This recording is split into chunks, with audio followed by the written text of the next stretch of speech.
Okay, next section, salivary gland. Remember that the salivary glands are exocrine glands that secrete saliva. They are divided into the major glands and the minor glands. And remember that the major glands are three. There is a parotid gland, a submandibular gland, and a sublingual gland. And there are thousands of minor glands scattered throughout the oropharyngeal mucosa.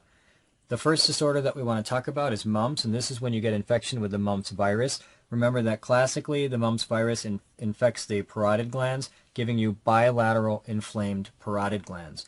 The mumps virus can also infect the testicle, giving you orchitis. And again, remember that the feared complication of mumps is that the patients can develop sterility. And so orchitis would carry the risk of sterility. Of course, that risk would only be seen in teenagers because patients less than the age of 10 usually don't get orchitis, whereas patients greater than the age of 10 do. And that's why we particularly worry about orchitis occurring in a teenager, resulting in a risk of sterility. Now, it's also possible for the mumps virus to create pancreatitis, and that's important because remember that when you get pancreatitis, you're going to get an elevated serum amylase, but the serum amylase will also be elevated due to the fact that you have salivary gland involvement. So when you have an elevated serum amylase in a patient with mumps, it could be due to the salivary gland because the salivary gland produces amylase, or it could be due to the pancreatitis because in pancreatitis you also get a elevated serum amylase. And then the fourth place where the infection can occur is within the meninges, and so you can get something called an aseptic meningitis, and that can also be present in patients who have a mumps virus infection. Sialadenitis is just inflammation of the salivary gland. There really isn't much to say here. What happens is that the patients develop an obstructing stone. That's called sialolithiasis. And remember the general principle in pathology. Anytime you block a tube, you're going to get infection behind that block. And so when the stone obstructs, you end up getting inflammation of the salivary gland. It's usually due to a Staph aureus infection. And it's usually unilateral as well. So that's sialadenitis. One of the important tumors of the salivary gland to be familiar with, and the most common tumor, is a pleomorphic adenoma. The word pleomorphic here implies that you've got multiple types of tissue. And so this is a benign tumor composed of both stromal tissue and epithelial tissue. It's important to note that when you've got two types of tissue, i.e. stroma and epithelium, we often call that a biphasic tumor. So it's a biphasic tumor. Now the stromal component can be cartilage, for example, and the epithelial component may have glands within it. And so this is what we would classically see within a pleomorphic adenoma. Now it's important to note that, again, as I've stated, it's the most common tumor of the salivary gland, usually arises in the parotid, and it classically presents as a mobile, painless, circumscribed mass at the region of the parotid gland. Now this is very important because these are all of the key characteristics that we've studied concerning benign tumors. It's mobile, meaning that it hasn't invaded local tissue. It's painless because it hasn't invaded the facial nerve. Now remember that the facial nerve runs right through the parotid gland, and so when you have malignant tumors of the parotid gland, you often have facial nerve problems, and pain may be one of them. Also, important to note that this is a circumscribed mass, so that the tumor is very distinct from all of the tissue surrounding it. And all of these features are suggestive that we're dealing with a benign tumor.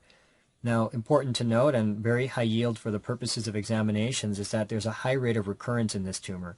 The reason why you get a high rate of recurrence of this tumor is because the tumor has irregular margins. So if you look at this picture here, what I'm outlining here is a pleomorphic adenoma, and what you can see is that there is some irregularity to the margins of this tumor. So imagine if the surgeon goes in and excises this tumor but leaves behind a little bit of that irregularity, that can result in recurrence. And so the reason why there is a high rate of recurrence is because surgeons will often, or classically, an inexperienced surgeon, we should say, may not completely resect the entire tumor.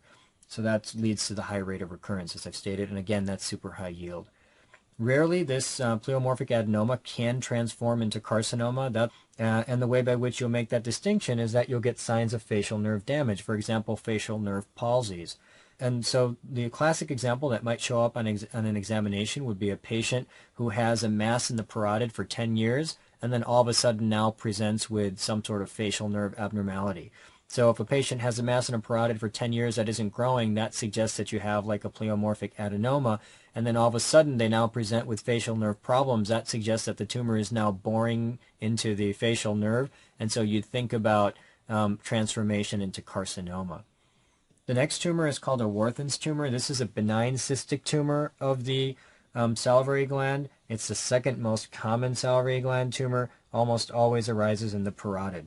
Now this benign cystic tumor, the classic feature is that you get abundant lymphocytes and germinal centers. So basically it's a cystic tumor with lymph node tissue. That's the take-home point. This tumor almost always arises in the parotid, and the reason why it classically arises in the parotid is because it's not uncommon embryologically for lymph node tissue to be associated with the parotid. The parotid gland is one of the last glands to actually separate itself from the adjacent stroma embryologically. And so it's often that we can see lymph node tissue within the parotid, and that lymph node tissue can actually become a Warthin's tumor. So again, it's a benign cystic tumor with lymph node tissue, and that's why we say abundant lymphocytes and germinal centers is the classic description. The final tumor is called a mucoepidermoid carcinoma, and the muco means that you have mucus-producing cells or mucinous cells, and the epidermoid means that you've got squamous cells. So it's actually a malignant tumor that's composed of two types of epithelium, mucinous and squamous cells.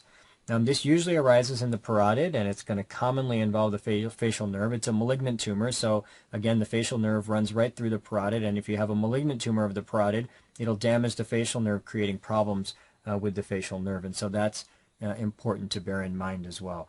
And that concludes our discussion of salivary gland lesions.